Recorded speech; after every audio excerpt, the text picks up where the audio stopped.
Awak main chicken roll? Ha? Ha? Tak ada.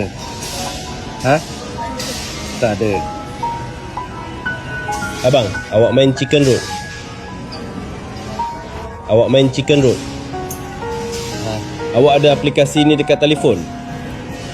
Kalau awak download dan main, saya bagi awak 50 dan semua kemenangan juga milik awak. Chicken roll.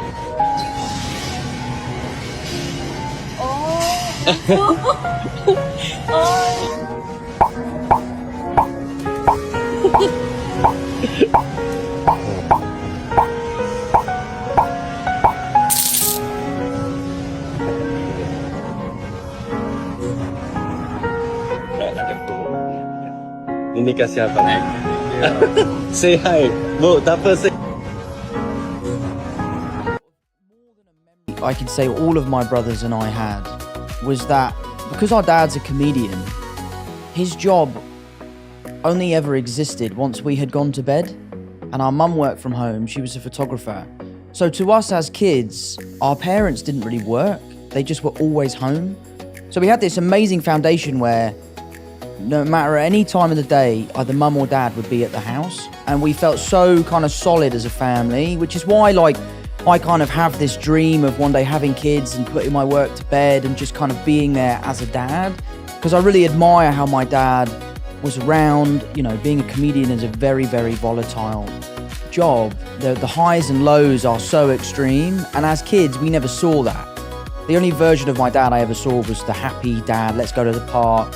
We used to play this game called Golf Goals where we would go down to the park, there's like this big blue metal goal, and we would just fire golf balls into that goal every day, and he would give us 10p every time a ball went in the goal, and that was kind of the foundation of our golf and all that sort of stuff. So for me, broader than a core memory was the idea of always feeling connected and safe within my family unit, and I think a large portion of that is that my mum and dad have always been such a solid team, and they've always been there for us. Yeah, wow. Have they, as you've grown older, have they kind of opened up about some of the challenges that they were going through that they obviously didn't show you and your family when you were kids? Because I can imagine, we always talk about this, right? Like being a comedian is extremely difficult because you're making everyone else laugh. At the same time, it's a career path that, like you said, is completely volatile. Sure. Have they opened up as time's gone on, and how has that felt when you've gone from like seeing your parents always being happy to being like, oh wait, there was all this other stuff going on? Absolutely they have. And it's not even sometimes things that they've told us, it's just things that we've grown up to recognise. As a young kid, you know, you're not looking to how's my mum feeling, how's my dad feeling. And now as an older person, you know, those are things I care about. I want to call my mum because I know it will brighten her day. So that's all part of growing up, I guess. So seeing the way in which my dad's job affects him or my dad's job affects my mum is something we've all sort of come to terms with, and he's amazing at it. I mean, to be honest, I say affect, it doesn't really affect anyone. He's so good at handling it, which is a lot of why I feel like I am the way I am. For example, The Crowded Room's come out, the critics absolutely hated it. They thought it was the worst thing they've ever seen, and it doesn't really upset me. And I think a large part of my feeling towards that has come from my dad being able to do a gig, the gig not going well, him brushing it off his shoulder and just right onto the next one. Yeah, wow. And first of all, I want to point that out as well. So I've been watching The Crowded Room. Right. And me and my wife have been watching it together, and we were actually really enjoying it. Good, thank you. And so like, we were actually loving it because I love a show that has mystery. Sure. That's trying to like get me to figure it out and get me to think about it. I'm kind of confused, and I love stuff like that. Like I'm a massive Christopher Nolan fan. Yeah, absolutely. So all my favorite movies are Nolan movies, and the reason why I love them is because I have no idea what's going on. Sure. And that's and you got to figure it out. And you got to figure it out. And I love puzzles, and I love escape rooms, and I love anything an escape room. Yeah, I love anything that's got me thinking, what is going on here, and why can't I figure it out? Mate, do you know what you should watch? I admittedly watch it to go to sleep if I'm ever feeling stressed or like overstimulated. I watch this guy called Chris Ramsey. He's like a YouTube guy. He's a magician, but I just watch him solve puzzles. He like buys these Japanese like handcrafted puzzle boxes, and he just solves them. And I've started buying them, and they come to the house, and you sit down for 4 hours, put it down, pick it up, and try and solve this puzzle. And it's amazing. Are you any good at them? Nah, I'm terrible at them, mate. I'm absolutely terrible. I've had an unsolved Rubik's Cube since I was like 11. But yeah, so I watch his videos because there's just something about like the sound of the wood.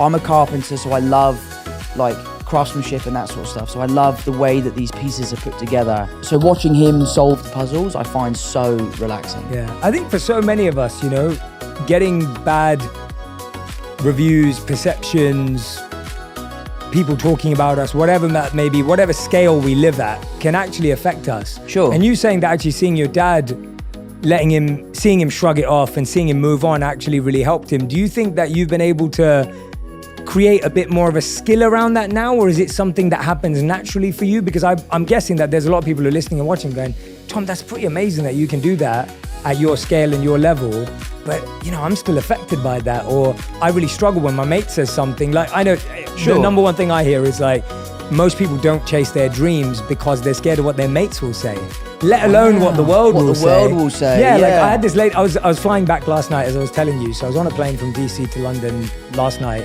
and the air hostess, she was wonderful, her name was Jeanette. She said to me, she was like, Jay, I really want to start a YouTube channel, but you know, you just got to block out what your friends are going to say, right? And she was just worried about it. So that it's a very real thing. So I guess, have you kind of figured out a little formula for it, or is it just natural because you saw your dad and it's become easier that way? I think it's a little bit of both, really. You know, I think it's something you definitely get better at. I'm really lucky that I have an incredibly strong group of friends. Like, one of my best mates just called me up earlier to say he'd seen the 5th episode, and it's like, I know what happens in the show and I'm still loving it. The people I'm watching it with have no idea what's going on, but they can't wait for the next one. Yeah. So, you know, I really, really hold high the opinions of people that I really care about. I'm also really lucky to have an amazing group of fans who are so supportive. They are diehard, they are there day one, and that makes me feel really good. But I do think a lot of my lessons in life have come from my dad, and the ways that he can deal with things that he hasn't done very well in the past, that he's passed on to me. And I live by this really, I don't actually know if Christian Bale did say this, but apparently, I think he did. Bale, so I love Christian we'll Bale. Say he said it. Yeah, we'll say he said it. Yeah. But I think the quote is, if you have a problem with me, text me. And if you don't have my number, you don't know me well enough to have a problem with me. That is so good. And I think that is such a great piece of advice, because as a celebrity, you live on this stage, you live out there, you kind of give out a version of yourself that you want people to see. Mm-hmm. And that can be the version of yourself that they can have a problem with or they can love. And there is I feel like I'm quite authentic in my public persona, but I just try to really care about what my family thinks, what my friends think, what the people in my local community think. I live in Kingston, I know everyone that lives there. I can't walk 5 feet without bumping into one of my mum's friends. So yeah, so it's something I've been working on.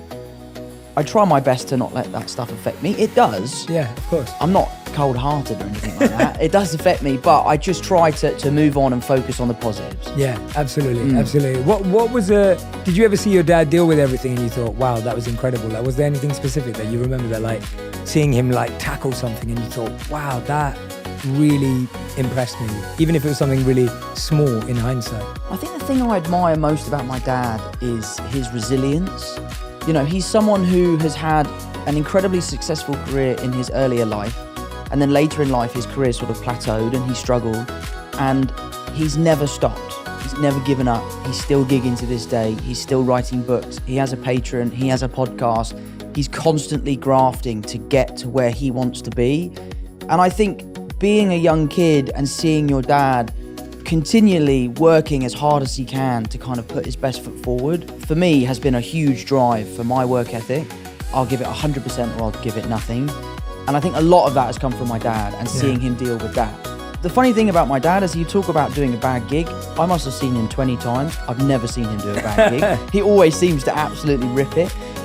But maybe that's just because we're in the audience. But no, I owe a lot to my dad, and a lot of the teachings are things he's told me and things I've just witnessed him do. Yeah. And was there ever a piece of feedback or a rumor or something you saw that did affect you, where you actually thought, well, or at least made you stop and go, God, I'm trying to see the positives, but this one's tough. Like this actually made me have to pause and figure it out. Something that did really upset me I was in New York, I was shooting the crowded room, and I was having a really hard time with the job just because of how taxing it was, the emotional capacity that I was having to get to every day.